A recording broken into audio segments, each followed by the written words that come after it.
sa ginibong drug bypass operation. Triple o 4 na doble ang bihikulo na gruso sa siyudad kang Naga. Mas complain ng police station kang Naga City Police Office. Newsbreak. Sa headlines kan mga barata, masunod na simulation exercise kan PNP Naga dapat kaibahan na ang Executive Committee sabi kang CDRRMO. Siyudad ni Naga nakamati ning intensity 2 nalinog kasubagong udto. Sarong estudyante sa Naga arestado sa pagpabakal subuot nin pinaalang na dahonin marijuana. Makulor na orientation seminar sa mga bagong estudyante kang Naga College Foundation preparado na. Diyos marhay na banggi. Ako si Antoinette Eduardo an sa indong tagapagatud Bareta. Para mas maging epektibo ang pagresponde kan gabos na ahensya nin gobyerno sa anuman na rimalaso pag-abot kan mga aktibidad sa Peña Francia Fiesta, dapat magkaigwa pa subuot nin second round ang pinagibong simulation exercise kasuudma kan PNP. Ang detalye sa report ni Melvin Machado. Dapat magkaigwa pa ning kasunod na simulation exercise ang Naga City Police Office apar kang pinagkondusir kasudma.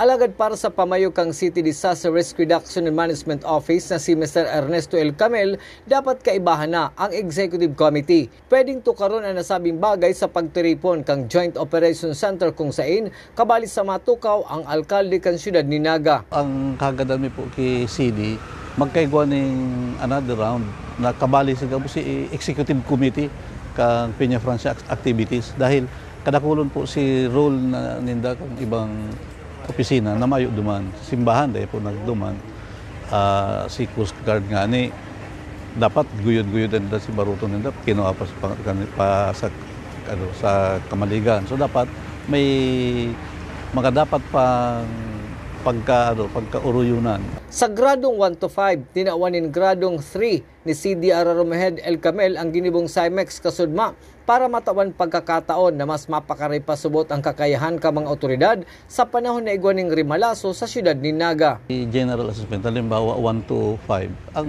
rating ni 3 para mahiling tapaman si mga kakulangan sa mga dapat panggibuhon. Ito kaya more on security.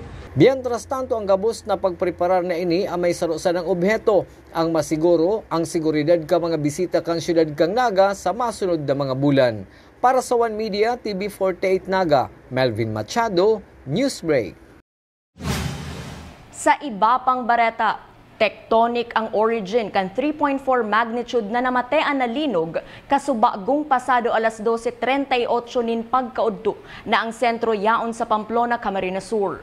Digdi sa syudad ni Naga namatean an intensity 2 na paghiro kan daga. Susug ki CDRRMO Head Ernesto L. Camel, mayo man sindang nahiling na danyo sa City Hall building, mantang pinag-inspeksyon man tulos ang Naga City People's Mall sa posibleng danyos. Kasumpay kaini, tulos man pinagpost sa social media kan Sepyo ang mga contact number na pwedeng apudan kan publiko kung igwang problema. Padago sa mga bareta, 2 semana pa ang natatada antes an opening kan klaseng ngunya na school year 2024 to 2025. Alagad sibot-sibot ang mga magurang asin maestra sa Naga Central School 1 para sa saindang brigada eskwela. Ang detalye sa report ni Christine Alcanzo Reyes. Kaiba ang mga magurang asin mga maestra kang Naga Central School 1 sa nagpapadagos na brigada eskwela para sa pagmantinir ning tultol asin magayon na aadalan kan sa inang mga aki ngunyan naralaugan ng klase. Padagos sa pinagahagad ni Mr. Frederick Baldoza, principal kang NCS1 ang partisipasyon kan lambang magurang asin makisumaro sa pagpakarahay kang sa idang eskwelahan o rug kang mga classroom. Mag-involve yung parents sa brigada eskwela. So, pwede silang mag-donate ng any materials na kailangan sa classroom. Pwede rin silang mag-participate na maglinis ng classroom, ng surroundings. So, yan ang mga hinihingi naming participations ng mga parents during the brigada school activity.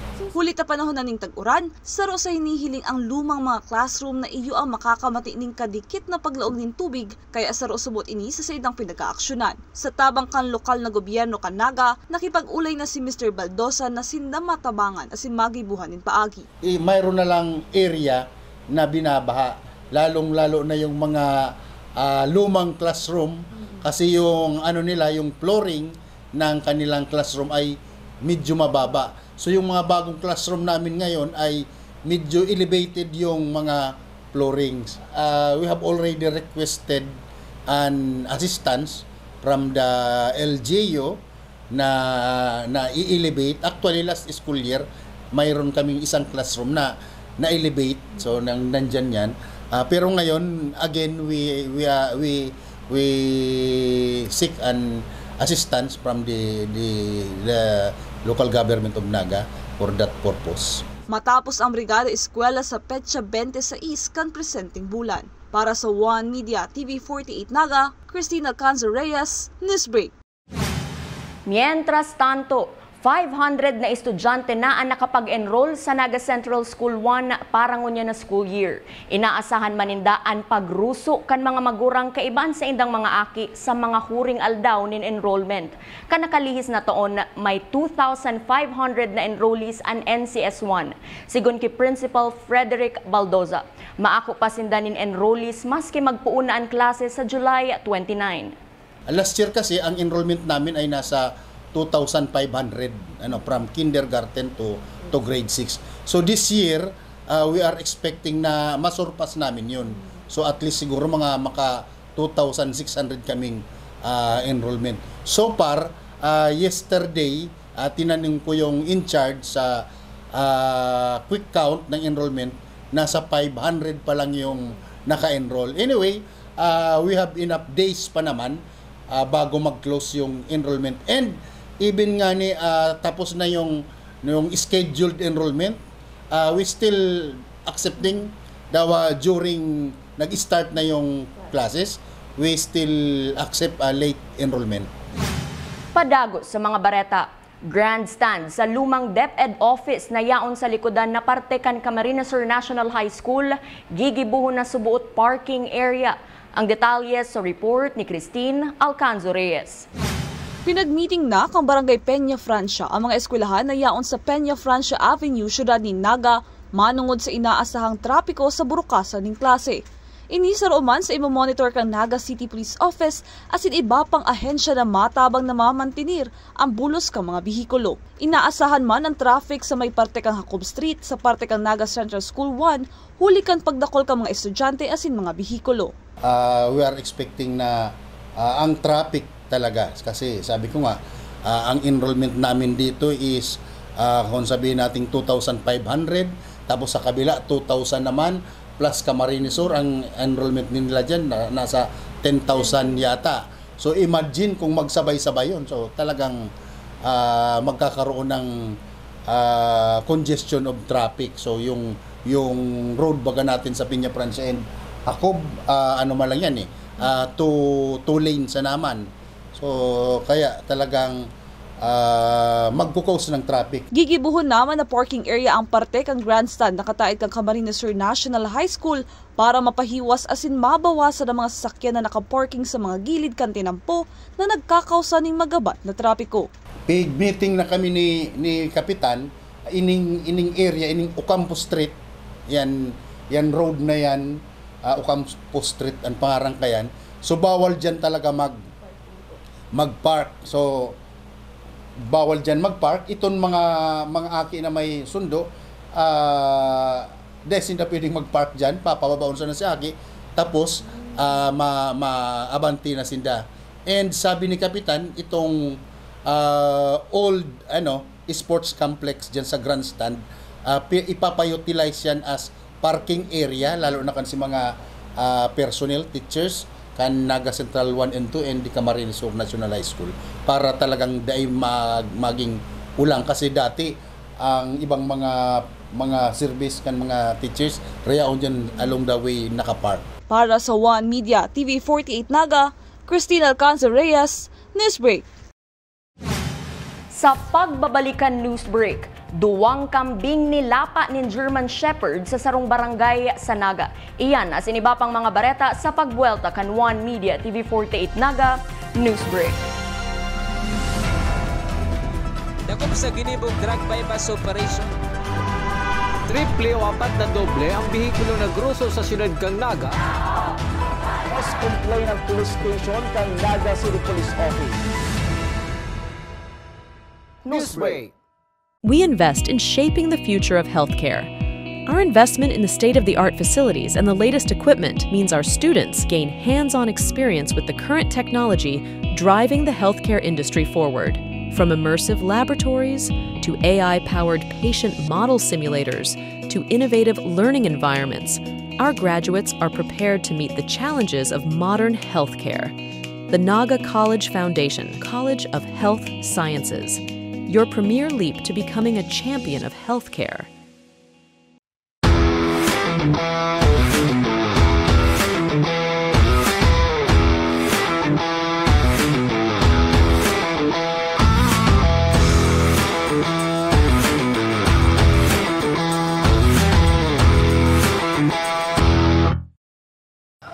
Hi po, my name is Christine Marie Smile CQ. I'm 17 years of age and I am a setter libero and currently playing as a beach volleyball player in juniors department this coming National PRISA po. So I'm preparing physically and mentally po through attending trainings and pushing myself po as well as motivating myself to become better each day because I believe po na every day is a new day po to improve. I-improve po namin ang stamina namin since it's an outdoor activity and it requires stamina and more trainings po as well as communication po since dalawa lang po yung sa beach volley so kailangan po namin mag-cooperate. Hello, my name is Crizel Sirendal and I am currently wearing jersey number 6 and I am an open spiker. And champion po kami nung PRISA. I am preparing myself physically and mentally by pushing myself at magsipag araw-araw sa training para mag-improve. So far po, wala po kaming dapat i-change. Pero dapat meron po kaming i-improve, lalo na po sa pagpo-communicate at pag sa teamwork namin. Kasi since dalawa lang din yung sa beach volley, dalawa lang kami sa court. To all Bicolanos athletes there, we're representing National PRISA. My message for you po is give it a shot because not everyone has the same opportunity na makalaro sa National PRISA and make the best out of it. Ibigay nyo lang ang lahat ng best nyo. Dapat wag nyo kalimutan na magtiwala sa sarili at laban lang dahil kaya natin.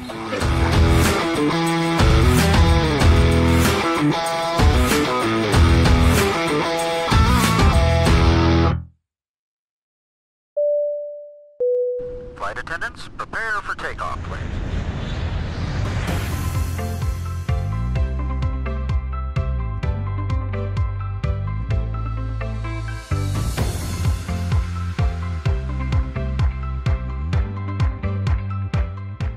Slip life vest over your head.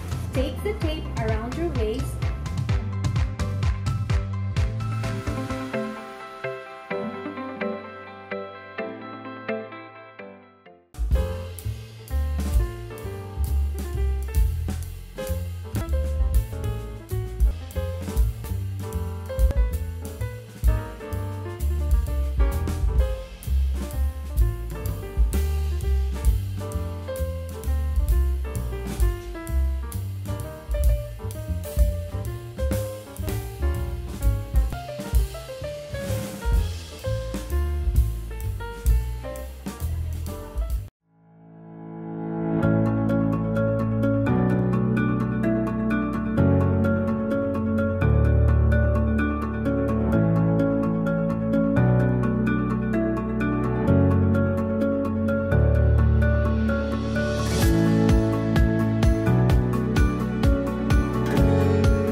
Hello, NCF!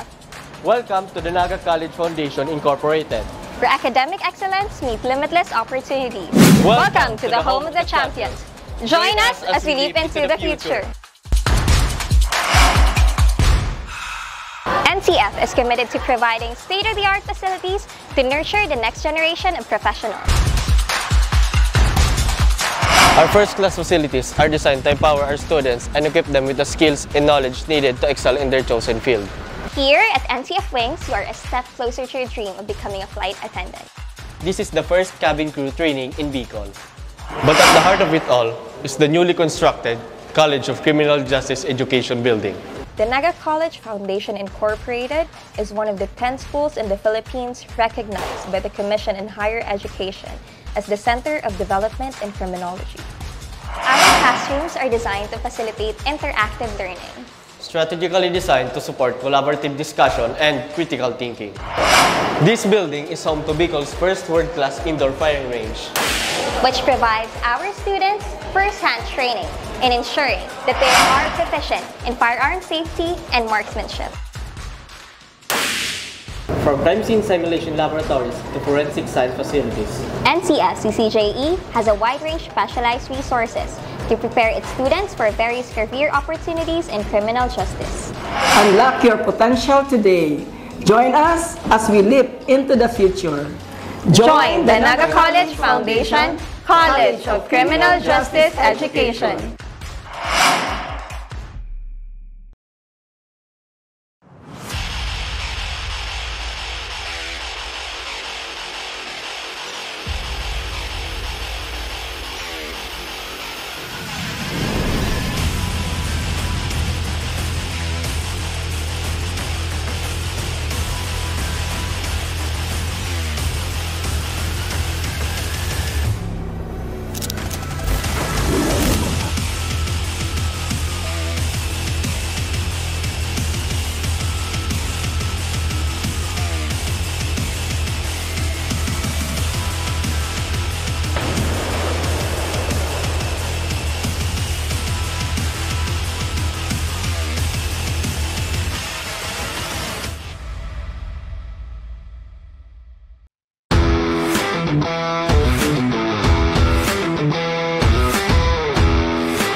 I am Shamara Faith Sarmiento. I am an archery player from Naga College Foundation.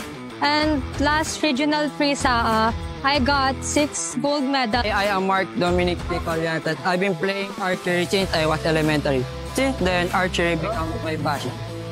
I garnered a lot of medals in different tournaments like City Meet, Palarang Bicol, Palarang Pambansa, and Batang Bicol. Pagkatapos po ng regional PRISA, nag-prepare na po kami ng everyday training for the upcoming national PRISA. And for my mental preparation po is, sinet aside ko po muna yung mga bagay na pwedeng maka-distract sa laro ko and sa mindset ko po. Monday to Saturday, this vacation was my constant training in shooting, in preparing myself to upcoming national PRISA. I always put God first, stay humble, positive for whatever the result of the game. Same as before lang po, magandang mindset po para maganda din ang result sa laban. Strategy of being firm, consistent, perseverance in winning the game. Please support and pray for all the athletes who will be representing the Bicol region. And please guide us for this upcoming national PRISA.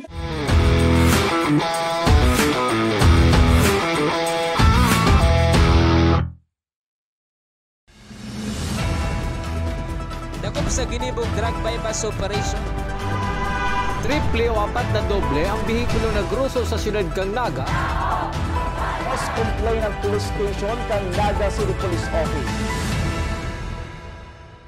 Newsbreak. Sa pagpapadagos kan mga bareta, magkatuwang na nagkondusir nin inspeksyon ang Bureau of Fire Protection sa Banwaan in Pili, Camarines Sur as in Pili Water District sa gabos na mga fire hydrants na yaon sa bilog na munisipyo. Gustong makasiguro kan duang opisina na yaon sa tamang kondisyon asin magagamit inikan publiko sa mga pang-emerhensyang sitwasyon. Ang aktibidad kan duang ahensya ang pagpapahiling man subot kan pusog na pagkakasararo para masiguro ang kahandaan sa panahon ng emerhensya. Parte man man inikan pag-obserbar kan National Disaster Resilience Month. Sa police report, sarong brick nin pinaalang na dahonin subuot marijuana na nagkakantidad 1,500 pesos ang na-recover kan mga otoridad sa sarong estudyante na residente kan Urban Barangay Abella, Naga City matapos ang ginibong anti-illegal drug buy-bust operation kasuudma sa Barangay Balata, Syudad ni Naga. Kabalingon yan sa pinag-aaram iyo ang tunay na edad kan biktima. Huli tamay nagluluwas na impormasyon na ini saro subuot na minor de edad. Padagos sa mga bareta, gadan ang duwang kambing kan inisubuot lapaon o kagaton kan duwang German Shepherd sa may Flamingo Street, Jardin Real Subdivision, Barangay Concepcion Grande, Syudad ni Naga, kasubagong aga. Nakagakod ang duwang kambing kan inisubuot maabutan kan duwang German Shepherd na daina nahanap kan grupo ni Mr. Rene Abiada kung ini ikinulong na kan may sadiri. Ang pinagtatakot ninda, paano kung tawo subuot ang nasabatan kan duwang German Shepherd. Sa iba pang bareta, sa laog nin 4 na aldaw, nagkondusir nin house-to-house anti-rabies vaccination para sa mga ido asin ikos ang City Veterinary Office sa Barangay Tinago, Syudad ni Naga. Susug gipunong Barangay Estelita Bautista, kabali na ini sa pagpreparar kan barangay sa pagbubukas kan klase na masigurong mayong aki na makakagat nin ido sa saindang barangay. Preparasyon yun ngayon darating na pasukan. Kaya nag-house-to-house sila para lang maiwasan yung mga bagay na kalat ng aso, ng pusa. Kaya nagkanta kami ng ganung ano naman yun na lokal na gobyerno ng Naga, programa na nila inano sa barangay. Sa iba pang bareta, orientation seminar Naga College Foundation para sa mga bagong estudyante ngunya na school year 2024 to 2025 preparado na. Ang detalye sa report ni campus correspondent Maika Angeles.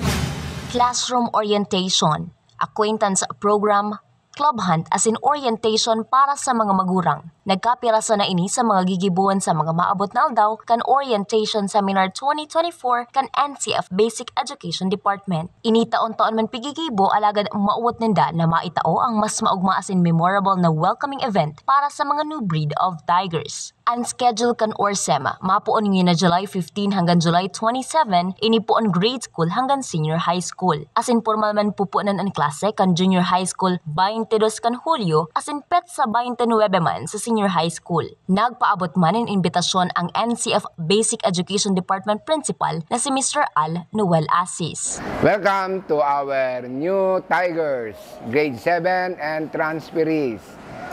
I hope you will enjoy your schooling here at Naga College Foundation. And more so, please attend our ORSEM this coming July 15 to 20, especially to our parents. Mas maganda na kasama namin kayo at malaman nyo kung anong meron ang ating Naga College Foundation.